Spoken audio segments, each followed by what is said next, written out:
কষে দেখি 12 6-এর অঙ্কটা। অর্ধগোলাকৃতি একটি বাটি তৈরি করতে 127 পূর্ণ 2/7 বর্গ সেমি পাত লেগেছে। বাটিটির মুখের ব্যাসের দৈর্ঘ্য হিসাব করতে হবে। আচ্ছা, তাদের বাটির সমগ্র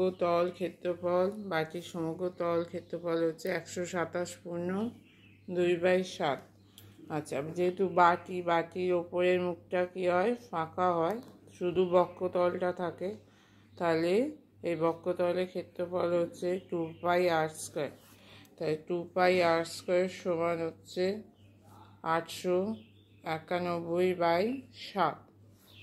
2π মানে হচ্ছে 22/7 ইন্টু r² সমান 891/7।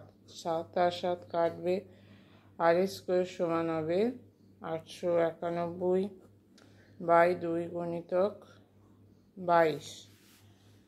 তাহলে 891/44। 11 দিয়ে কাটলে এটা 4, 11 দিয়ে কাটলে হবে 81। তাদের 81/4কে কী লেখা যায়, 9/2